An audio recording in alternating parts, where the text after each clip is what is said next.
Y si Dios quiere que tengamos algo o que obtengamos algo, Dios va a darnos los medios para tener eso. Yo tengo que confiar en el Señor.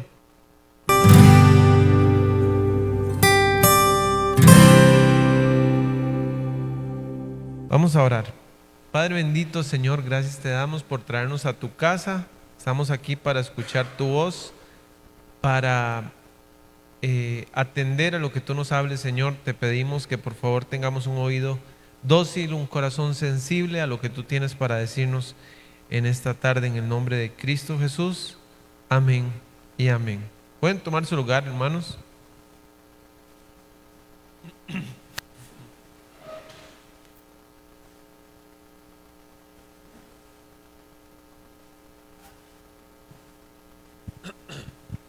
Bien, en la mañana hablábamos acerca de, bueno, yo mencioné que me sorprendía mucho el hecho de que, ¿cuál era el primer héroe de la fe? ¿Verdad? Que no había una casualidad en que fuera el primero, pero sí la razón por la que era el primero, ¿verdad? Que era por la ofrenda o el sacrificio que él hizo a Dios, que fue más agradable que el de su hermano, que Dios dio testimonio de esas ofrendas y que todavía muerto hablan por ellas. Esa parte no la hablamos ni la vamos a hablar. Pero digamos, el poder de esa, digámoslo así, de esa entrega a Dios. Ahorita vamos a hablar un poquito más sobre esto, porque realmente en la mañana básicamente enfaticé casi solo cosas del Antiguo Testamento, y ahorita vamos a ver cosas del Antiguo Testamento que son aplicables, por supuesto, o tienen un valor permanente, aplican para la cristiandad en todos los tiempos, pero también vamos a enfatizar un poquito más sobre el Nuevo Testamento, y tiene que ver con este tema del dinero. Ya yo el otro domingo voy a seguir con otro héroe de la fe y no vamos a hablar más de este tema, pero creo que es un tema que es importante mencionar de cuando en cuando. Número uno, ¿cómo nos sentimos acerca de lo que tenemos? Dios le da a usted cosas y usted tiene que tener buenos sentimientos con respecto a las cosas o los recursos que Dios le da. Hay buenos sentimientos, hay malos sentimientos. Número uno, 1 Timoteo 6:10, dice la Biblia, porque raíz de todos los males es el amor al dinero. Entonces podemos sentir amor por nuestro dinero. La Biblia dice que no deberíamos amar el dinero. Ahora, esto no es algo fácil porque realmente el dinero nos rodea todo el tiempo, las conversaciones de dinero, los temas de que hay que hacer esto, hay que hacer aquello, hay que ir aquí, hay que ir allá, etcétera, etcétera, etcétera. Entonces, no es que lo que dice no es que el principal de todos los males es el dinero, sino el amor al dinero. Hay que aclarar eso. Luego ahí mismo en el versículo 10 dice, el cual codiciando algunos se extraviaron de la fe. Entonces casi que no hay nada que tenga tanto poder, por decirlo así, apóstata o desviador, no sé si esa palabra está correcta, pero como el dinero. La Biblia dice en la parábola del sembrador, vienen los afanes de la vida, las ganas de tener dinero, y ahoga la semilla. Entonces, es algo que extraviará de la fe a las personas, pero la Biblia dice aquí que algunos lo codician. Y yo creo que si somos muy francos, todos en algún momento hemos deseado tener mucho dinero. Un día alguien, yo no sé, estaba ahí en la carnicería, alguien dijo así como, usted sabe, ganarse 6 millones de dólares, algo así dijo. Y entonces dice el otro, sí, qué rico. Pero le sonó tan rico que, digo yo, qué rico, ojalá se los gane. O me los gano yo y lo comparto. No, o sea, a ver, obviamente tenemos que tener mucho cuidado con eso porque no debe apoderarse de nuestra vida. Yo creo que debemos estar, como dice la Biblia, contentos con lo que tenemos ahora, sabiendo y confiando que Dios nos da lo que Él cree que necesitamos, cuando lo necesitamos y por las razones que lo necesitemos. Dios, porque es muy curioso, o sea, hay algunos cristianos que Dios les da mucho, hay otros cristianos que tienen muy poco. La Biblia habla de Lázaro, del rico y Lázaro, y el Lázaro era un hombre que mendigaba. Aún así tenía a Cristo en su corazón. Los perros venían, lamían las llagas, él estaba en una necesidad, pero cuando murió estaba en el cielo. Como otros grandes hombres de Dios, como Job, como David, como Nehemías, personas que no solamente eran creyentes, sino que también tenían grandes posesiones. Entonces, no debemos amarlo, no debemos codiciarlo. Otra cosa que dice la Biblia con respecto a cómo nos sentimos con respecto al dinero, primera de Timoteo 6:17. Dice la Biblia, primera de Timoteo 6:17.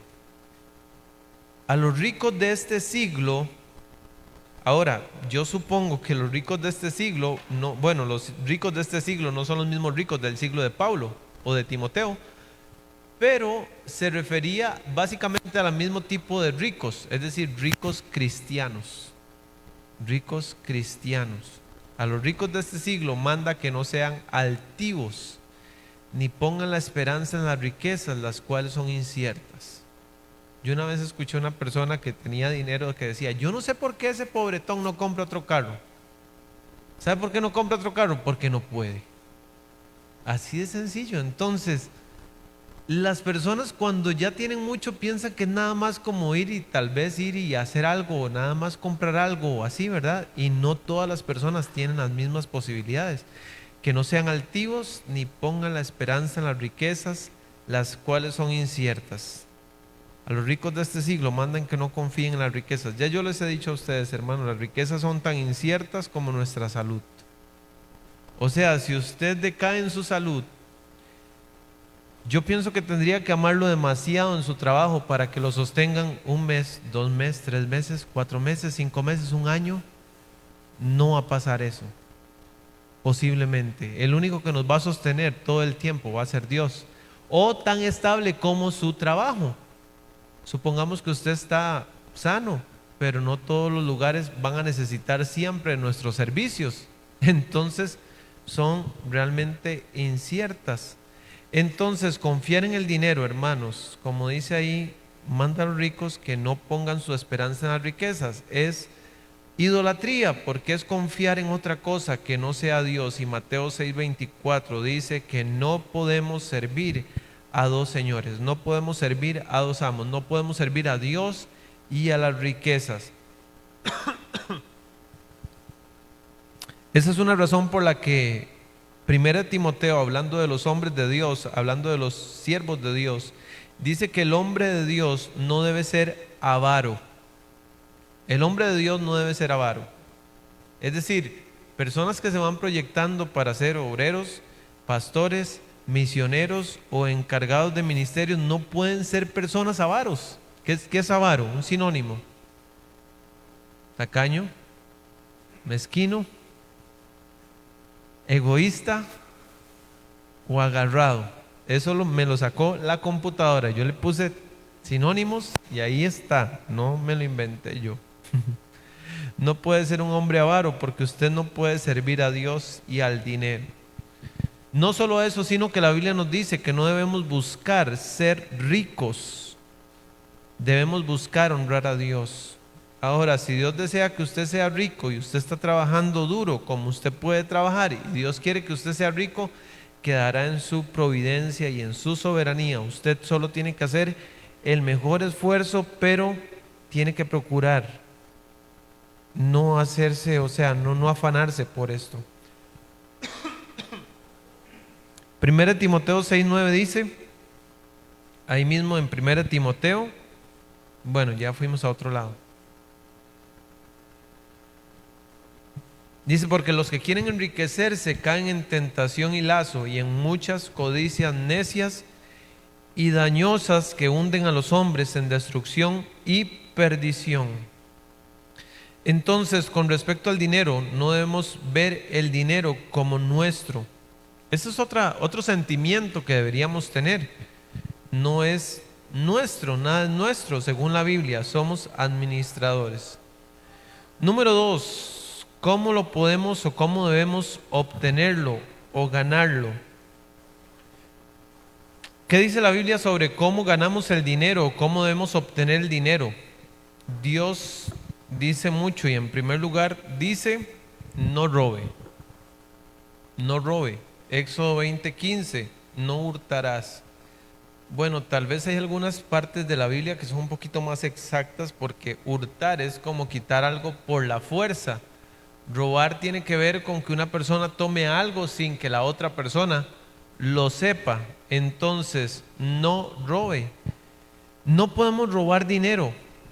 Ahora usted dice, pero ¿por qué nos dice eso? En realidad yo nunca he robado. Pero vea lo que dice Salmos 37:21.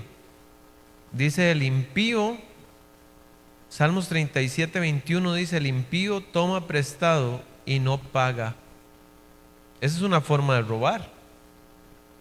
Que yo digo, mira, don Jason, tengo una urgencia, présteme 5,000.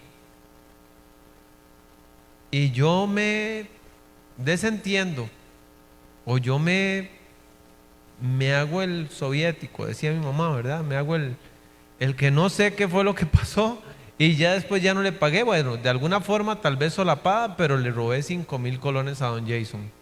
Ahora, si yo voy y le explico, don Jason, vieras que no he podido pagarle, disculpe, me voy a procurar de verdad traérselo la próxima semana. Tal vez don Jason diga, no, no, tranquilo, don Isaac, déjeselos. Bueno, dice ahí la segunda parte de ese versículo, que el justo tiene misericordia y da. La persona justa o la persona temerosa de Dios es misericordioso y está pensando en los demás. Según la Biblia hay maneras de robar. Amós 8:5 diciendo, Amós 8:5 dice, ¿cuándo pasará el mes y venderemos el trigo y la semana y abriremos los graneros del pan y achicaremos la medida y subiremos el precio y falsearemos con engaño la balanza? Bueno, no muchos estamos relacionados con este tema, pero puede ser el caso de que usted diga, bueno, si yo me espero a vender este tomate la siguiente semana, entonces va a estar más caro.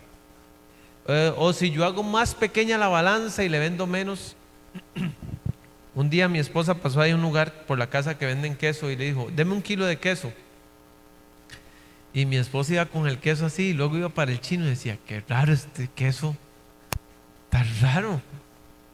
Y le dice al chino, usted me hace el favor de pesarme el queso.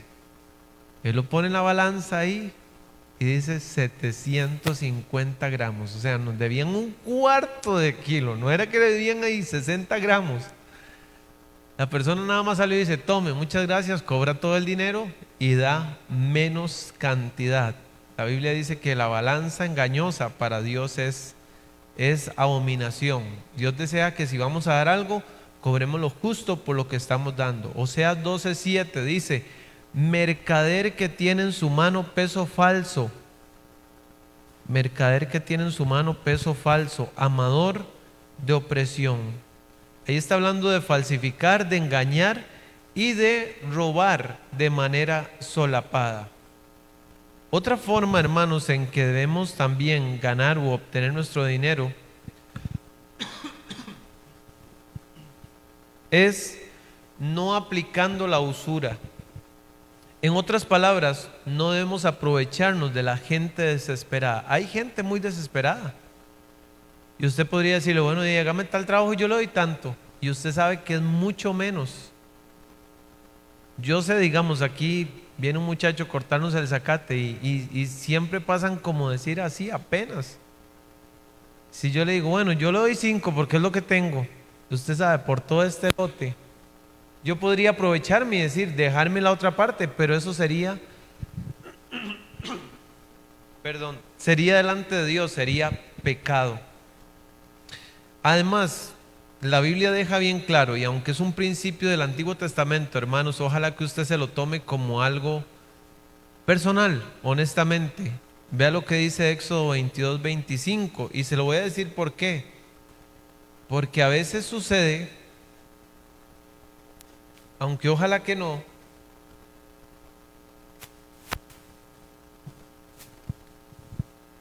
que los cristianos se prestan dinero entre ellos.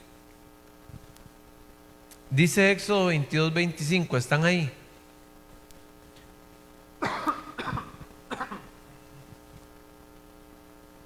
Dice ahí, cuando prestares dinero a uno de mi pueblo, al pobre que estás al pobre que está contigo, no te portarás con él como logrero. Es decir, casi que en palabras muy ticas sería así como un lagarto. Es decir, si lo tengo ahí y ahora le voy a estar cobrando intereses, intereses, intereses, y esa persona nunca va a poder, por decirlo así, aplicar al capital porque literalmente está debajo del zapato de esa persona que le prestó el dinero. Dice, ni le impondrás usura. Es decir, si yo presto 1.000.000 de colones hoy, ese millón, cuando yo lo recupere, no va a ser exactamente el mismo millón. Si yo le pusiera una pequeña cuota de interés para yo tener el mismo millón que yo di, es diferente de que yo le diga, bueno, le voy a cobrar el 22%, el 25%. Hermanos, es increíble, increíble cómo la gente está tan endeudada y lo que están pagando básicamente son solo intereses, nada más. Y cuando pasa dentro de la iglesia, una persona le dice a la otra, bueno, págueme. Y viene esa persona con 150.000 colones y apenas está pagando intereses. Entonces se vuelve una deuda eterna. Y puede ser que ya la persona ni siquiera quiera venir a la iglesia porque resulta que no sé, que Pedrito le prestó plata a Pablito, entonces ya Pablito no quiere venir porque no quiere ver a Pedrito y que Pedrito le está cobrando y todo eso. Eso es terrible. También la Biblia dice que no debemos defraudar a la gente al no pagarles lo que les debemos. Vea lo que dice Santiago 5:4. Dice, he aquí, clama el jornal de los obreros que han cosechado vuestras tierras, el cual por engaño no les ha sido pagado por vosotros. Es decir, el dinero que deberían haberle pagado a sus trabajadores está clamando contra esos trabajadores, porque los han defraudado, porque tal vez no les pagaron el momento que debían de pagarles. Los han defraudado porque ellos merecían una paga inmediata por su trabajo. Levítico 19:13 dice, no oprimirás a tu prójimo, ni le robarás, ni retendrás el salario del jornalero en tu casa hasta la mañana. Ahí está clarito, ¿verdad? Es decir, esta persona es tan necesitada que usted no le puede decir, ¿pero qué? ¿Usted no tiene un ahorro ahí del cual usted pueda echar mano para que usted me venga a cobrar la otra semana? No, no puede. Entonces ocupa que usted le pague eso el día que la persona hizo el trabajo. En términos de cómo obtenemos el dinero, la Biblia también nos dice que no debemos apostar para tenerlo, y eso está claro. Creo que la inferencia de la Biblia desde el punto de vista de que si usted confía en la soberanía de Dios y en la providencia de Dios, el azar no tiene parte en esto. Pero no dejan de venir personas a preguntarme, pastor, ¿y no será que si yo compro un pedacito y yo me saco el gordo, Dios se glorifica? Dios se glorifica. O sea, no es que Dios se glorifica, es que uno está pensando en otra cosa, ¿verdad? No, porque yo sí, claro, yo traería una buena ofrenda para el Señor. La palabra para juego de dados es usada con respecto al ministerio de Satanás. Ahora, estas son cosas negativas con respecto a cómo no debemos obtener el dinero, hermanos. No voy a redundar mucho en este punto, pero no sé, digámoslo así, yo pienso esto. ¿Qué pensaría usted si le digo, don Agus, usted me compra un numerito ahora? ¿Sí don Agus dijo que sí me compra, ¿verdad? Ok, a ver, no deberíamos, porque nosotros estamos confiando en que Dios nos va a proveer. Y si Dios quiere que tengamos algo o que obtengamos algo, Dios va a darnos los medios para tener eso. Yo tengo que confiar en el Señor. ¿Cómo sí podemos o debemos obtenerlo? Bueno, puede ser que Dios decida darle a usted un regalo, y esta es una bonita manera de poder recibir un regalo. O sea, si usted es una persona amable, conoce personas amables, seguramente va a haber personas que lo van a bendecir de esta manera. ¿Y está mal? No. Otra manera de que podemos obtener dinero sin trabajar. ¿Cómo así? En 5 pasos, ¿no? Puede ser que a usted le dejen una herencia y usted, digamos, la esencia de una herencia es algo que se obtuvo sin que usted tuviera que trabajar por eso. Alguien trabajó por eso. ¿Y está mal recibir una herencia? Pues no. Pueden haber cosas y dificultades o problemas, puede pasar. O puede ser que sea una herencia donde usted esté muy tranquilo al recibirla. Otra manera en la que podemos obtener dinero es, según la Biblia, haciendo inversiones sabias. Y no creo que Dios quiere que corremos riesgo al hacer inversiones que sean torpes y que tengan mucho riesgo con sus recursos, y especifico esto en mayúscula, no son sus recursos, con sus recursos. Pero creo que Dios desea que hagamos inversiones. Dice Mateo 25:27, por tanto, debíais haber dado mi dinero a los banqueros, y al venir yo lo hubiera recibido lo que es mío con los intereses. Una vez teníamos un dinero ahí que era de la iglesia, en la cuenta de construcción, y luego hicimos cuentas cuánto habíamos dejado de percibir por no tenerlo un plazo, una inversión a plazo. Y yo me daba por la cabeza porque yo decía, a ver, si lo hubiéramos tenido eso durante 5 años, hubiera sido tanta cantidad de dinero. Y son verdaderamente algunas de estas inversiones con muy bajo riesgo. Entonces podemos ganar dinero al hacer inversiones sabias que se pueden obtener algún tipo de interés. Pero la manera más clara que la Biblia nos menciona que podemos obtener dinero es ¿cómo? Trabajando. Éxodo 29, 6 días trabajarás y harás toda tu obra, mas el séptimo día es reposo para Jehová tu Dios. Es decir, si usted se esfuerza 6 días, va a tener suficiente para vivir 7. Y descansando un día, aunque ahora, pues gracias a Dios, algunos pueden tal vez un poquito más que un día. Efesios 4:28 dice la palabra, el que hurtaba, no hurte más, sino trabaje haciendo con sus manos lo que es bueno. ¿Para qué? Para que tenga bastante comida para comer. Qué curioso, ¿verdad? Que no dice trabaje para que tenga bastante. Dice trabaje para que tenga que compartir con el que padece necesidad. Es decir, si Dios nos da más, siempre es piensa en otros. Piensa en otros. Ahora, eso aplasta a muchos porque la mayoría de gente en la necesidad financiera no ha aprendido aún cómo trabajar. Usted sabe, como cuando usted llega al punto en que la gente constantemente no tiene dinero, constantemente no tiene lo suficiente a un grado u otro, constantemente este tipo de personas es porque son flojas en el trabajo.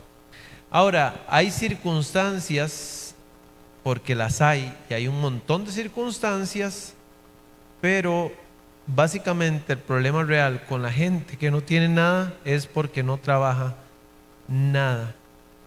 Dice Proverbios 28:19, ¿a lo que dice? Proverbios 28:19.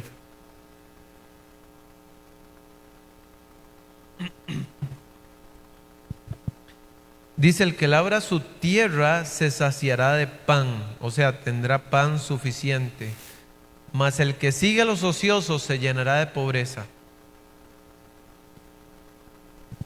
Hay un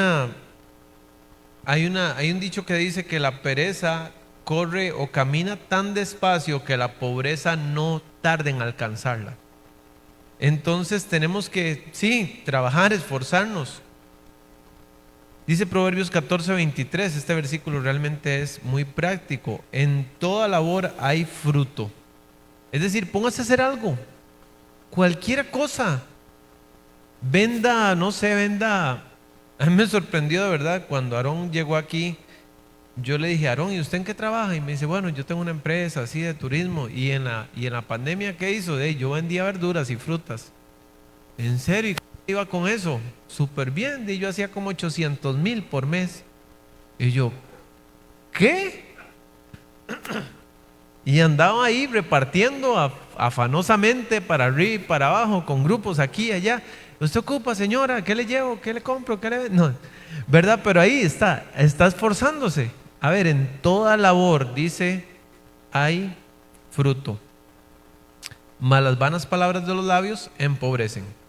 Es decir, usted trabaja y obtiene dinero. Usted habla y no lo obtiene. Y hay gente que habla. Y hay gente que usted va así como de, no, pero espérese que no le he contado tal cosa. Y no, pero es que yo ocupo, no, pero es que vieras que se me fue tal cosa. Y hablan y usted dice, Dios mío, ¿cómo esta persona habla tanto? Es decir, hay que trabajar. A veces se puede hablar y a veces no se puede hablar. ¿Cómo lo gastamos? Este punto, en tercer lugar, es muy importante. En primer lugar, la forma de gastar nuestro dinero bíblicamente es proveer para las necesidades de nuestra familia y para las necesidades de las personas que nos rodean. Digo, nuestra familia primaria, mi familia dejó de ser, por decirlo así, mis papás. Cuando yo me casé, comenzaron, digo yo, es una forma de verlo, mis familiares, ya mi familia específicamente, mi esposa, mis hijas. Y tengo mis familiares y también tengo mi familia en Cristo. Pero 1 Timoteo 5:8 lo citamos mucho, pero hay que recordar el contexto. Es, ¿quién debe sostener a una mujer viuda en la iglesia? Si una mujer está viuda, ¿merece ser ayudada por la iglesia? Sí, pero hay un montón de condiciones. Dice ahí 1 Timoteo 5:8, porque si alguno no provee para los suyos, hablando de los hijos, de los nietos, estas personas tienen que proveer para sus viudas. Dice, y mayormente para los de su casa. Ha negado la fe y es peor que un incrédulo. Entonces, ¿cómo yo gasto mi dinero? Por supuesto, supliendo las necesidades de mi familia.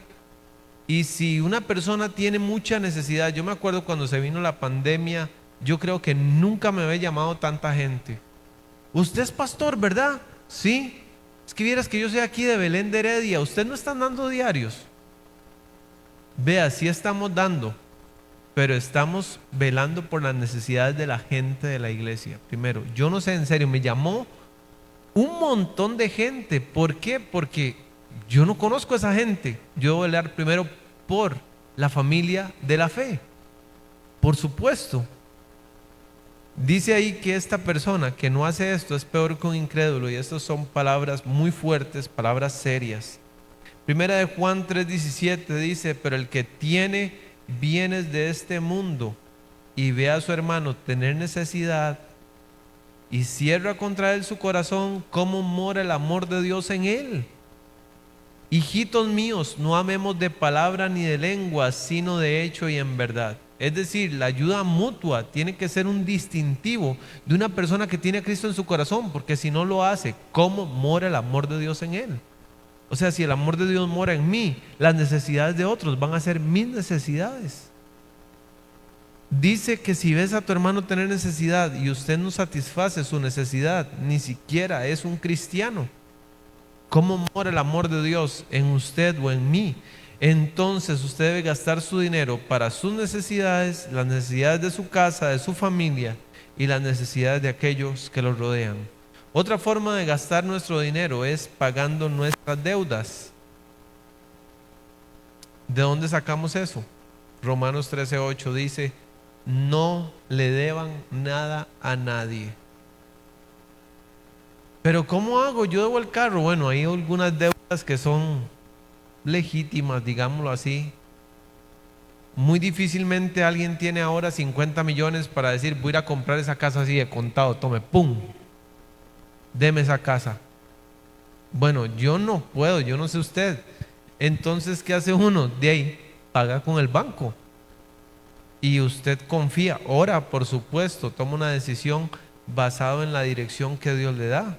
Pero en otros términos, Romanos 13:8 dice, no debáis nada, nadie, a nadie nada, perdón, sino el amar los unos a los otros. Es decir, la única deuda que queda sin cancelar es el amor. Pero le voy a dar un versículo que es realmente interesante, Segunda de Reyes 4:7. Está ahí listo. Está hablando de la mujer, de una viuda que era hija de que era esposa de un profeta, perdón, y él había obtenido una deuda y ahora los acreedores venían a buscarla para llevarse a sus hijos como esclavos. Entonces Eliseo multiplica el aceite que tenía esta mujer en otras vasijas de vecinos y le dice, ve y vende el aceite y paga a tus acreedores. Y tú y tus hijos vivid de lo que queda. Es decir, primero pague su deuda y después viva de lo que queda. Una cosa que usted debe usar con su dinero es ahorrar. La Biblia dice que las hormigas son un pueblo muy pequeño, insignificante, no son muy sabias, pero vea lo que dice Proverbios 30:24. Proverbios capítulo 30, versículo 24. Está ahí. Dice ahí, 4 cosas son de las más pequeñas de la tierra, y las mismas son las más sabias que los sabios. Las hormigas, pueblo no fuerte, y en el verano preparan su comida. Es decir, están velando por lo que no van a tener en esa otra temporada. No son demasiado fuertes, pero la Biblia dice que son suficientemente inteligentes como para saber que vale más que usted recoja su alimento en el verano porque no va a poder encontrarlo en el invierno. Entonces, es bueno tener cosas que a la postre nos pueden servir. Proverbios 21:20 dice, tesoro precioso y aceite hay en la casa del sabio. Otra versión dice, hay riquezas en la casa del sabio. ¿Por qué? Porque la plata se usa sabiamente.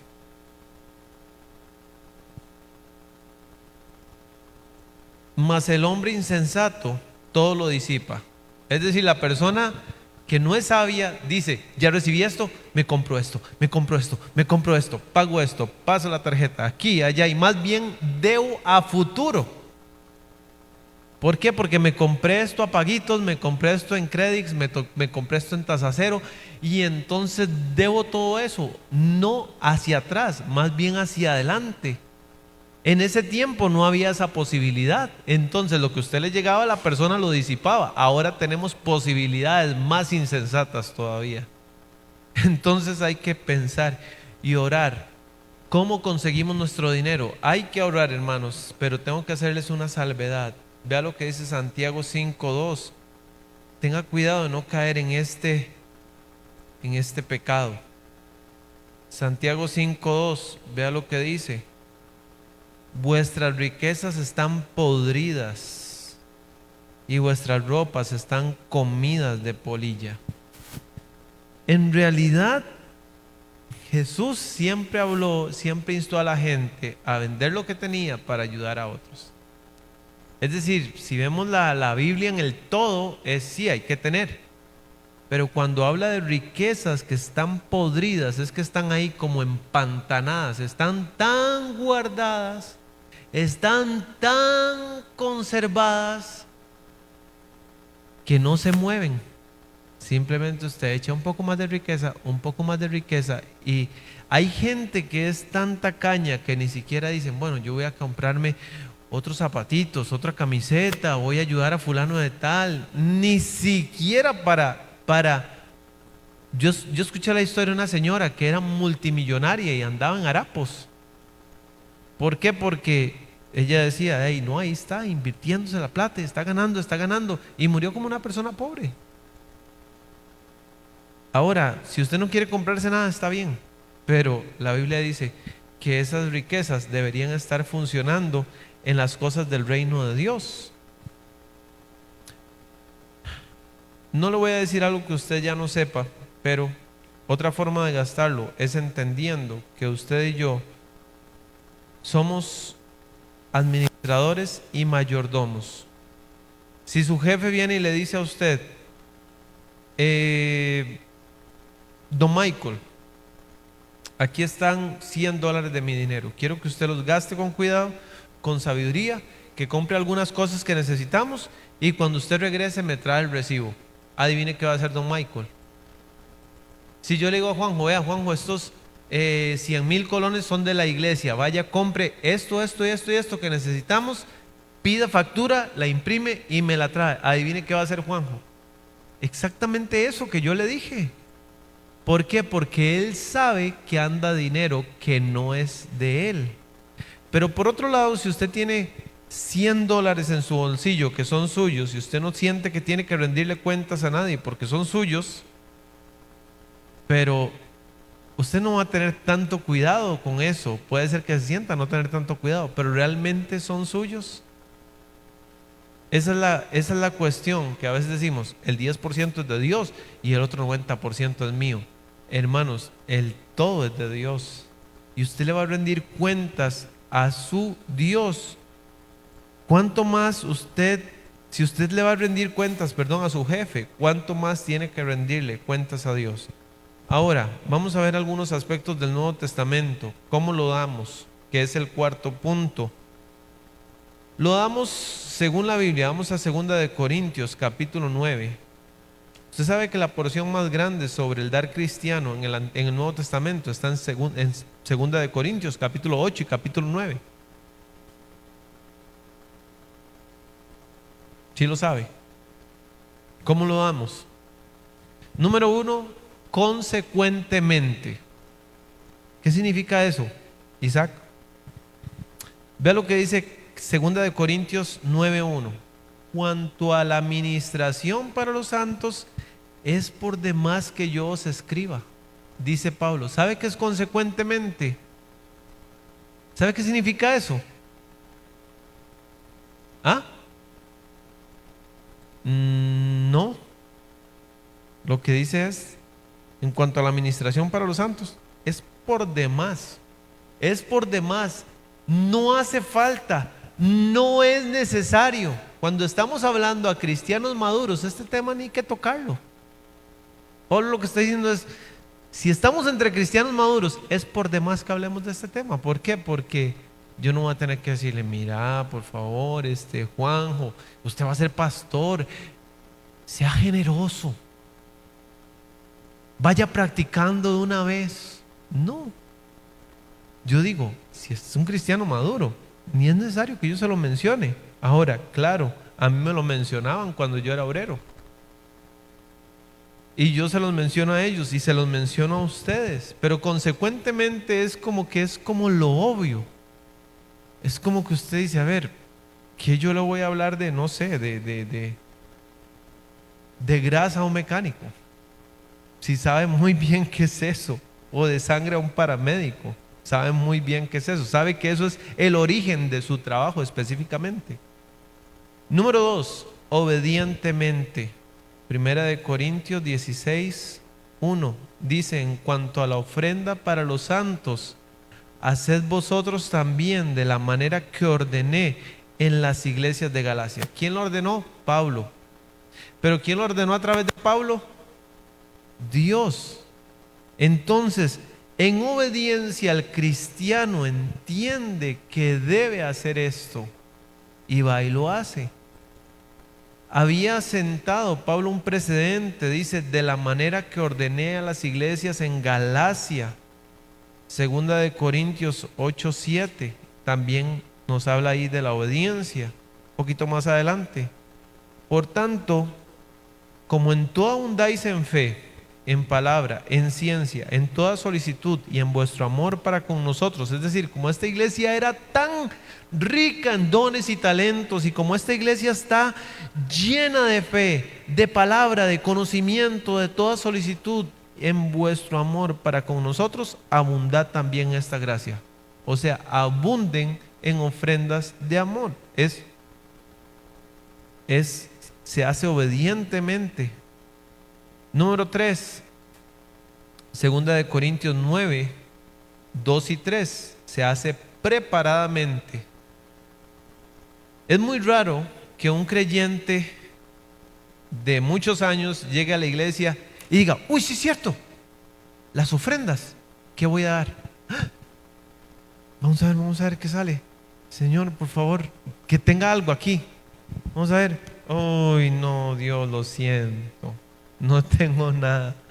Pero tal vez el otro mes, preparadamente, dice 2 de Corintios 9, 2 y 3, dice: pues yo conozco vuestra buena voluntad, de la cual yo me glorío entre los de Macedonia, que acá ya está preparada desde el año pasado, y vuestro celo ha estimulado a la mayoría, pero he enviado a los hermanos para que nuestro gloriarnos en vosotros no sea en vano en esta parte, para que, como lo he dicho, estéis preparados.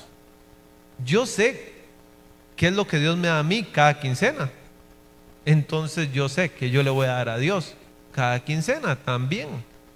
Estoy preparado. Es un dar número 4 sistemático. Primera de Corintios 16, 2 dice: cada primer día de la semana cada uno de vosotros ponga aparte algo según haya prosperado. Cuando yo servía de obrero, nos pagaban por semana. Entonces llevar a cabo este mandamiento era muy fácil. ¿Por qué? Porque nos pagaban todos los martes. Entonces el domingo venía y yo daba mi ofrenda. Me pagaban martes, daba domingo. Martes, domingo. Pero luego comenzamos a ganar por quincena. Entonces ya no doy cada semana, ahora doy cada quincena. Pero hay personas que ganan por mes, entonces no dan cada semana ni cada quincena, sino cada mes, pero dan sistemáticamente. Proporcionalmente, 1 de Corintios 16, 2, según haya prosperado. Es decir, mi pastor tenía un dicho, yo se los he dicho a ustedes. Mi pastor decía: hermano, renuncie a ese trabajo, porque si usted da 1,000 colones cada semana o cada quincena, le están pagando muy mal en ese trabajo. ¿Por qué? Porque no era un dar proporcional. O sea, yo doy según Dios me ha prosperado, y si me prospera más, doy más. Y si esa semana no tengo para dar, no doy, porque no hicimos nada. Pero si Dios me está bendiciendo abundantemente y yo le voy a dar a Dios algo que no es representativo de lo que Él me prosperó a mí, no está bien. No está bien. Otra cosa que es parecida, pero no es lo mismo exactamente, es número 5, dar sacrificialmente. 2 de Corintios 8, 1 dice: asimismo, hermanos, os hacemos saber la gracia que de Dios que se ha manifestado a las iglesias en Macedonia, que en grande prueba de tribulación, la abundancia de su gozo y su profunda pobreza abundaron en riquezas de su generosidad. Pues doy testimonio de que con agrado han dado conforme a sus fuerzas y aún más allá de sus fuerzas. Cuando Dios nos llevó a Panamá, cenamos en una casa donde yo sentí un amor gigantesco, pero era una de las casas más sencillas a las que yo entraba en mi vida. Y yo estaba en serio muy asombrado. Para eso estaba la pandemia y las mascarillas estaban. Entonces la señora vendía mascarillas y yo decía: es imposible que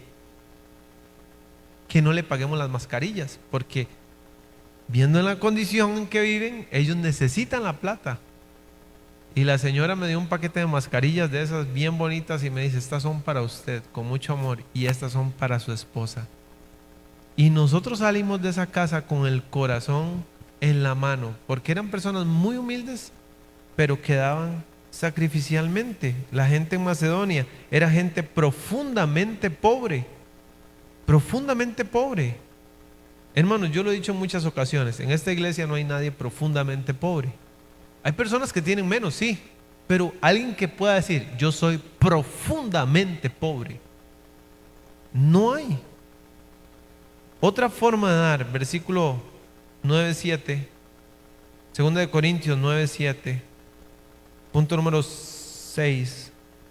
Cada uno dé como propuso en su corazón, no con tristeza ni por necesidad, porque Dios ama al dador alegre. Entonces, ¿cómo damos?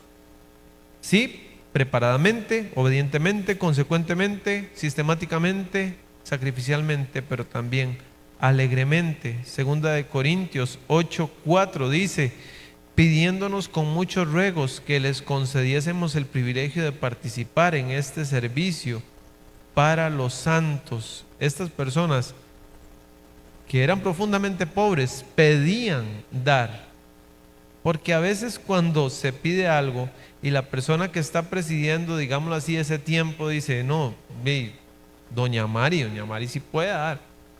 Un ejemplo, no sé. Uy, no, pero fulanito de tal, ese no puede dar. Y esa persona está deseando dar. ¿Ya? Entonces, eso era lo que estaba pasando en ese entonces. Número 7, sabiamente, 1 Corintios 8:12. Dice: pero si primero hay la voluntad dispuesta, será acepta según lo que uno tiene, no según lo que no tiene. Yo he visto esta otra cara de la moneda. Le voy a decir cuál es. Una persona que no tiene, pero que da como que si tuviera mucho. Entonces tampoco es sabio. Tampoco, no que da. Tal vez que, por ejemplo, en una ofrenda misionera promete como que si fuera rico. Entonces 8:12 dice: si está la voluntad dispuesta, será acepta según lo que uno tiene. Es decir, sea sabio. Sea sabio. Usted no promete como que si fuera Donald Trump, porque no lo es. Aunque usted quisiera dar así. ¿Me doy a entender? Otra cosa, amorosamente, 2 Corintios 8:8 dice: no hablo como quien manda, sino para poner a prueba por medio de la diligencia de otros, también la sinceridad del amor vuestro. Es decir, Pablo está comparando a la iglesia en Macedonia con la iglesia en Corinto y les dice: yo no les estoy ordenando que haga eso, pero sí, si hay amor, se muestra en eso. El amor es dar.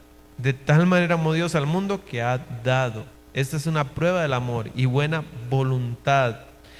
2 Corintios 8:19. Vea lo que dice. Y no solo esto, sino que también fue designado por las iglesias como compañero de nuestra peregrinación para llevar este donativo que es administrado por nosotros para la gloria del Señor mismo y para demostrar vuestra buena voluntad. Hermanos, cuando damos, demostramos que somos personas de buena voluntad, que somos personas que no pensamos en nosotros mismos. Yo tengo buena voluntad o tengo que tener buena voluntad para otras personas, porque tengo que ser un dispensador de la gracia de Dios. Eso mismo dice 2 Corintios 9:2. Yo pues conozco, dice, vuestra buena voluntad, de la cual yo me glorío entre los de Macedonia, que acá ya está preparada. Y por último, bueno, no último, quedan dos, generosamente. 2 Corintios 9:5 dice: por tanto tuve por necesario exhortar a los hermanos que fuesen primero a vosotros y preparasen primero vuestra generosidad antes prometida, para que esté lista como de generosidad y no como de exigencia nuestra. Eso puede pasar mucho en una iglesia, que es: hermanos, hay que hacer esto, tenemos que hacer esto. Entonces no es generosidad, es que digáis que el pastor está ahí, tienen que hacer esto, tengo que hacer esto, tenemos que hacer esto. No es generosidad entonces, es exigencia. Y la persona generosa no espera a que le exijan. Y por último, y aquí es donde mucha gente dice: ve, ya echó a perder el mensaje con eso. Pero si la Biblia lo dice, nosotros no estamos pecando por decirlo, y es esperanzadamente. Cuando usted cumple lo que Dios dice, la Biblia tiene sus promesas, 2 Corintios 9:8 en adelante. Y poderoso es Dios para hacer que abunde en vosotros toda gracia, a fin de que teniendo siempre, cuando algunas veces, siempre. ¿Cuánto? Un poquito, No, dice, todo lo suficiente aún deis para toda buena obra. Como está escrito, repartió, dio a los pobres, su justicia permanece para siempre. Y el que da semilla al que siembra y pan al que come, proveerá y multiplicará vuestra sementera y aumentará los frutos de vuestra justicia, para que estéis enriquecidos en todo, para toda liberalidad, la cual produce por medio de nosotros acción de gracias. En otras palabras, la persona que es generosa, Dios le va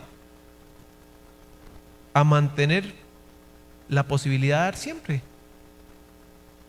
Usted hace eso, Dios dice, yo le lleno el tarrito. Usted no se preocupe, usted haga lo que debe hacer. Sabiamente, por supuesto. Ore, pero yo me encargo de usted. Mi confianza descansa en que Él es poderoso para hacer que abunde en nosotros toda gracia. Solo plata. Toda gracia no es solo plata. Toda gracia es mucho más que plata. Un día de estos me decía mi abuelita, yo ya llegué al punto donde lo que menos me importa es la plata. Yo le pedí a Dios un corazón quebrantado. Y yo decía, wow, eso es bonito, porque como decía un santo de antes, decía, la gente ahora pide más por bolsillos llenos que por corazones puros. Usted quiere una gracia importante, pídale un corazón puro, pídale un corazón limpio, un espíritu recto, pídale, hay muchas cosas más que pedirle, pero definitivamente Dios honra a los que le honran. Padre Celestial, Señor, gracias por lo que tú nos has dicho en tu palabra. Señor, esta es la parte teórica, esta es la parte fácil, saber, conocer, aprender, memorizar todo esto. Pero claro, tenemos ese desafío cuando tenemos que ponerlo en práctica, cuando tenemos que ser sabios, cuando tenemos que administrar lo que es suyo, cuando tenemos que compartir con otros. Señor, ayúdanos a tener esto bien clarito, porque así podremos ver su mano. Si nosotros tenemos una obediencia selectiva, también vamos a tener bendiciones selectivas. Señor, no queremos experimentar todo el espectro de su gracia, de su favor, de sus bendiciones, pero claro, para eso necesitamos también obedecerle en todo el espectro de lo que usted nos pide. Señor, y esta área, casualmente o no casualmente, precisamente es una de las áreas difíciles. Y si ya se ha vuelto muy fácil, más bien, Señor, ponga en nuestro corazón siempre la misma reverencia y el mismo temor y el mismo amor y la misma gratitud y el mismo espíritu de adoración, aunque ya hayamos decidido rendirle esta área a usted. Señor, te pido que usted bendiga a mis hermanos en cada cosa y que usted les dé a ellos toda gracia. Ayúdanos a recordar las palabras del apóstol Juan.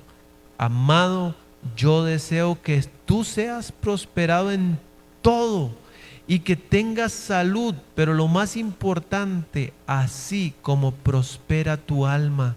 La gente le llama mucho la atención la prosperidad material, la prosperidad económica, la prosperidad con respecto a las cosas, pero Señor, dice ahí, pero sobre todo, como prospera tu alma.